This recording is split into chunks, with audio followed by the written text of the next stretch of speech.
Le lendemain, la famille se retrouve réunie dans le jardin, jouant avec un ballon de football américain.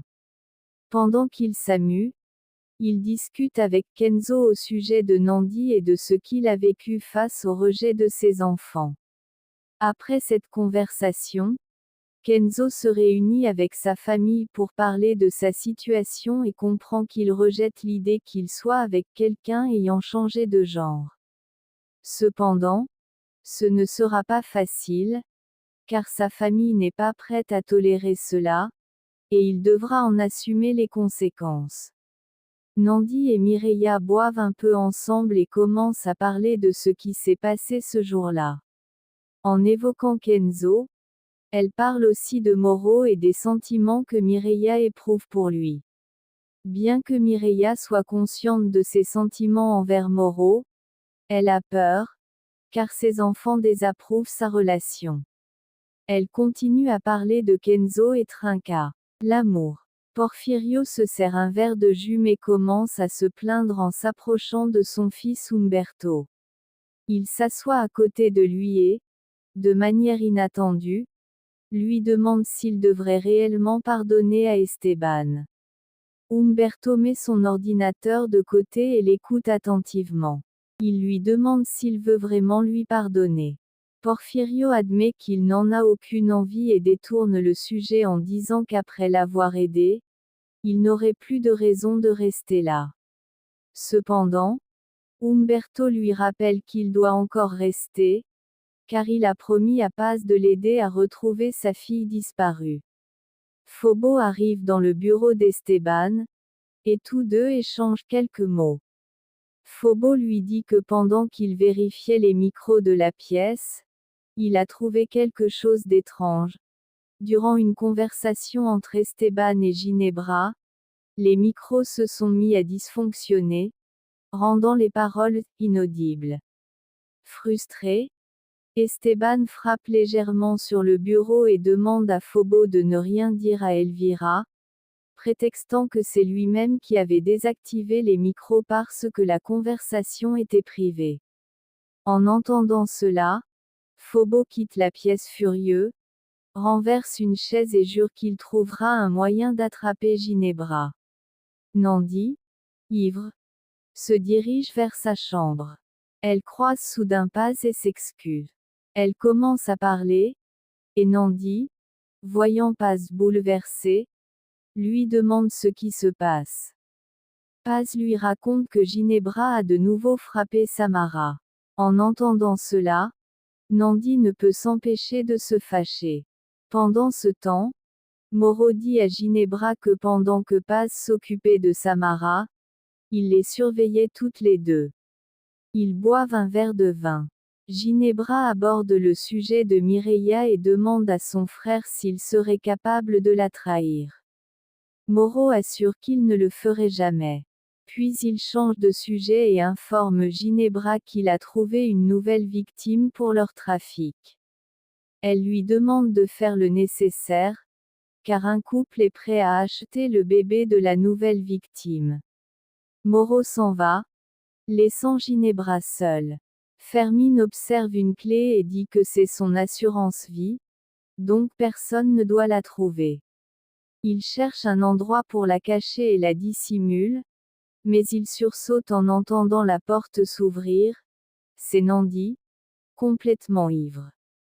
Ils échangent quelques mots, puis Nandi va se coucher. Fermine ferme la porte derrière elle. Lupita rejoint Paz, qui cuisine et coupe des légumes sans délicatesse. Voyant sa fille frustrée, elle tente de la calmer. Paz s'assoit et raconte tout ce qui s'est passé ce jour-là, exprimant sa colère et son désespoir. Lupita lui répond patiemment à chaque plainte, mais Paz reste bouleversée. Elle dit à sa mère que si elle était la mère de Samara, elle la protégerait comme personne, ajoutant que Ginebra est injuste et qu'il est évident qu'elle ne veut pas de l'enfant.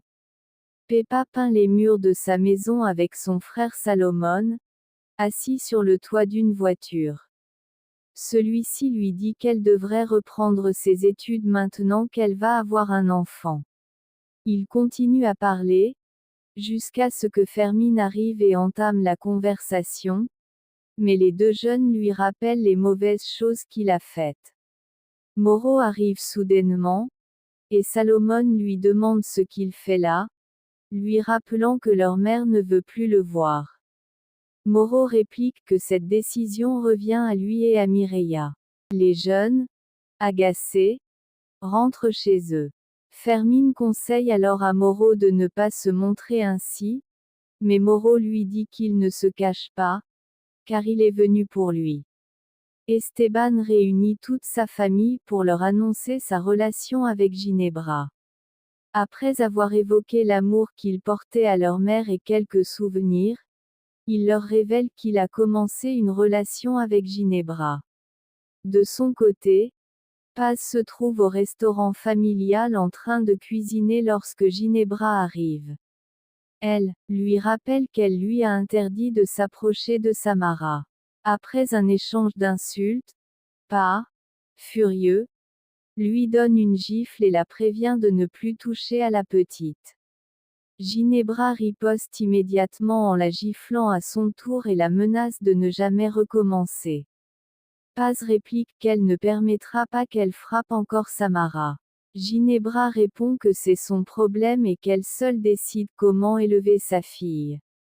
Après cette dispute, Bosco se lève et se range aux côtés de sa grand-mère, disant qu'il aime bien Ginebra, mais qu'il trouve étrange cette relation soudaine. Gala déclare qu'elle n'est pas d'accord. Elvira demande alors à sa petite fille si elle savait déjà pour cette relation. Elle se tourne ensuite vers Esteban et exige une explication. Avant qu'il ne réponde, Eder prend la parole et dit qu'il trouve les adultes bizarres. Il ne comprend pas comment son père, après avoir été le petit ami de Paz, l'a laissé pour être avec Ginebra. Esteban tente d'expliquer calmement à son fils. Bosco dit alors qu'il préfère Ginebra à Paz, la cuisinière. Elvira soutient ce point de vue, bien qu'elle trouve leur relation précipitée. Eder et Gala partagent son opinion. Ginebra interdit à Paz d'entrer chez elle. Elle continue de se disputer, et avant de partir, Ginebra la menace en lui disant que si elle s'approche encore de sa fille, elle la tuera. Elle tourne les talons, mais Paz lui crie des paroles qui la forcent à s'arrêter. Ginebra soupire, se retourne et lui dit de ne pas la maudire, ajoutant qu'elle permettra à Paz et Samara de parler 5 minutes par semaine, car la petite l'apprécie. Paz se doute que c'est un piège, mais son amour pour Samara est plus fort. Elle dit à Ginebra qu'elle ne comprend pas encore à quel jeu elle joue. Pendant qu'elle parle, Mireia et Nandi s'approchent. Nandi demande à Paz si elle a besoin d'aide. Ginebra se retourne, les observe et, voyant Mireia, fait des remarques énigmatiques, disant qu'elle aussi a des choses à régler, laissant tout le monde perplexe. Esteban explique à ses enfants qu'il a préféré leur annoncer sa relation sans la présence de Ginebra afin qu'ils puissent digérer la nouvelle. Bosco lui demande si Paz continuera à travailler avec eux. Gala rappelle que Paz a beaucoup souffert à cause de cette situation. Après avoir répondu à leurs questions, Elvira dit à Esteban qu'il a enfin fait quelque chose de bien, affirmant que Ginebra est une femme convenable. Pendant ce temps, Ginebra confronte Mireia, l'accusant de continuer à flirter avec son frère et insinuant que les Robles sont rusés. Paz la défend, affirmant que tout cela est faux. Ginebra demande si elles savent que Mireia est déjà entrée chez elle pour coucher avec Moreau. Mireia nie et tente d'expliquer la vérité, mais Ginebra l'interrompt et lui demande si elle est amoureuse de son frère. Mireia repense à leur dernière conversation, puis répond fermement qu'elle n'a aucun intérêt pour Moreau. Ginebra lui dit que c'est mieux ainsi, car Moreau ne s'intéresserait jamais à une femme comme elle. Les insultes continuent, jusqu'à ce que Paz intervienne, déclarant qu'elle ne tolérera plus qu'on insulte sa sœur. Après un dernier échange tendu, Ginebra s'en va, laissant les trois sœurs furieuses. Paz demande alors à Mireia si ce que Ginebra a dit est vrai. Mireia lui assure que non, qu'elle n'a aucun sentiment pour Moro. Soulagée, Paz retourne à la cuisine.